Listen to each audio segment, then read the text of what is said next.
Здравствуйте, друзья! Волшебные зеркала прошлого. Все мы знаем наизусть пушкинские строки: «Свет мой, зеркальце, скажи, да всю правду доложи», из сказки о мертвой царевне и о 7 богатырях. Как мы помним, свойство зеркальца имело, говорить оно умело.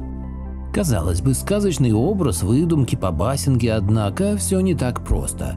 Оказывается, в прошлом действительно имелись настоящие волшебные зеркала. В 20 веке в Польше в одном из старых костелов нашли старинное зеркало. На нем имелась надпись на латыни, утверждавшая, что это зеркало пана Твардовского, который пользовался им во время своих магических занятий. Пан Твардовский – широко известный в Польше персонаж, который жил в 16 веке и занимался спиритизмом и астрологией, поэтому находка взбудоражила общественность. Зеркало начали изучать ученые. Оказалось, что на его поверхности имеются замаскированные изображения, которые проявляются только при определенном угле освещения и могут буквально проецироваться на стены, причем в увеличенном размере. Так польские легенды обрели реальность. Они утверждали, что пан Твардовский мог вызвать дьявола, а на зеркале как раз имелось изображение существа с рогами и хвостом. Подобные магические зеркала в кавычках когда-то во множестве создавались на Востоке. Историкам, например, хорошо известны китайские зеркала. Еще в 1086 году китайский ученый Шэнь Гуа упомянул в книге «Раздумья об озере снов» о древних зеркалах, секрет изготовления которых был потерян в 8 веке нашей эры. Заметим, что в 11 веке речь идет о древних зеркалах. Гуа писал: «Есть зеркала, пропускающие свет, на задней стороне которых нанесено около 20 старинных иероглифов, не поддающихся расшифровке. Эти иероглифы проступают на лицевой стороне и отражаются на стене комнаты, где находится зеркало. Все зеркала схожи между собой, все очень древние и все пропускают свет». Возможно, что зеркало пана Твардовского было одной из таких древнекитайских поделок, на которую позже была нанесена надпись на латыни. Зеркало поразило ученых качеством изображения и тонкостью их деталей. Исследователи заявили, что оно очень напоминает современные голограммы. Они утверждали, что мастер, создавший зеркало, был хорошо знаком с законами геометрической оптики. Даже если предположить, что это не древнее китайское зеркало, а создано оно было самим паном Твардовским, то все равно возникает вопрос: откуда такие знания могли появиться в 16 веке? Следующая загадочная история про волшебное зеркало связана с двумя, наверное, самыми загадочными личностями прошлого – предсказателями Мишелем Нострадамусом и графом Сен-Жерменом. Сохранились легенды о том, что у графа имелось огромное количество магических вещей. Одно из самых удивительных среди них – зеркало. Глядя в него, можно было увидеть все события будущего и узнать собственную судьбу, чем граф успешно и занимался, снискав себе славу чародея.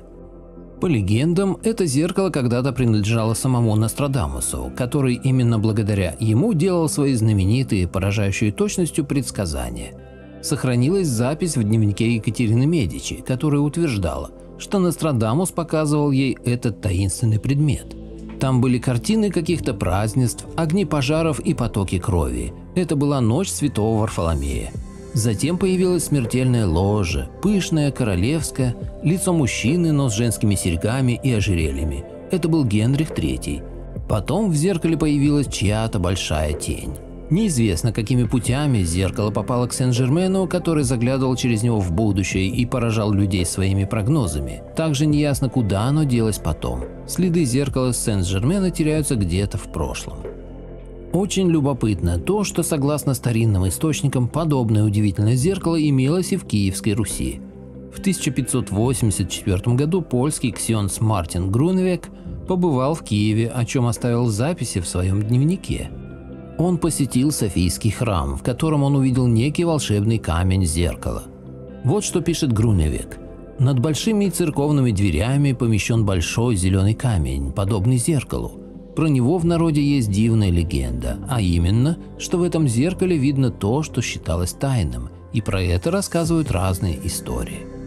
Австрийский дипломат Эрих Лясота спустя 10 лет тоже побывал в Киеве. Он подробно записал свои впечатления в дневнике, который сейчас хранится в городе Будышин в Саксонии. Среди прочих интересных заметок в нем есть запись о соборе Святой Софии, которому нет равного по обширности. Лясото пишет буквально следующее. Наверху галереи или хоры, которых перила от одной колонны до другой состоят из цельных плит синеватого камня с прозрачной резьбою. В одной из плит, находящейся прямо против главного алтаря, есть круглое отверстие, около поллоктя в диаметре, теперь наполненное известью. Говорят, что помещалось в нем зеркало, в котором посредством колдовства можно было видеть все, что задумаешь, даже на расстоянии нескольких сот миль. Как мы видим, зеркало за эти 10 лет уже успело куда-то исчезнуть. Лесото тоже рассказывает легенду о волшебном свойстве зеркала. Но случилось, что один из киевских князей христиан отправился на войну со славянами и долгое время пребывал в отсутствии. Жена его обыкновенно ежедневно смотрела в это зеркало, желая знать, что он делает и как поживает ее господин. Но однажды, увидевши, между прочим, что он находится в любовных отношениях к пленной славянке, она в гневе разбила зеркало.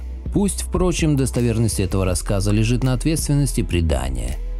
Это уже очень напоминает зеркало из сказок Пушкина. Кто знает, может быть, он тоже слышал эти легенды.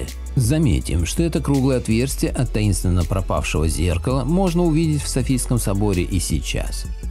Любопытно, что если во времена Пушкина волшебные зеркала были сказочным атрибутом, то в наше время, если разобраться, они встречаются повсюду. Можно ли считать сказочным обычный планшет или телефон, которому можно задать любой вопрос, в том числе и голосом, и он ответит вам? В современных волшебных зеркалах мы видим другие страны, можем общаться с нашими друзьями, живущими за тысячи километров, или даже наблюдать за другими планетами. Любопытно, что недавно английские ученые изобрели современное волшебное зеркало, которое позволяет видеть будущее, по крайней мере ваше собственное. Вы можете нажать на кнопку и посмотреть на то, как вы будете выглядеть спустя годы. Отображение создается при помощи миниатюрных камер, которые снимают вас в разных проекциях. Затем изображения обрабатываются, и при помощи специальной программы создается ваш гипотетический образ в будущем. Однако некоторые увидят в зеркало морщинистых или оплывших стариков, а другие моложавых и хорошо выглядящих пожилых людей. Дело в том, что волшебное зеркало оснащено различными датчиками, которые собирают информацию о вас и вашем здоровье. И на основании этих данных программа добавляет различные штрихи к вашему портрету. Вы сможете своими глазами увидеть, к чему приводят ваши вредные или полезные привычки в будущем. Конструкторы волшебного зеркала предупреждают, что если вы ведете нездоровый образ жизни, увиденное может потрясти вас, и поэтому не рекомендуют пользоваться своим изобретением людям с тонкой нервной системой. Но все остальные могут полюбоваться или поужасаться, глядя на то, как они будут выглядеть через пару-тройку десятков лет. Кто знает, какие еще аналогичные изобретения появятся в будущем. Вполне возможно, что вскоре у нас появятся волшебные зеркала, которые будут рассказывать лично нам о том, что мы всех румянее и белее, основываясь на сравнении с миллионами других пользователей, и вести с ними вполне осмысленные диалоги.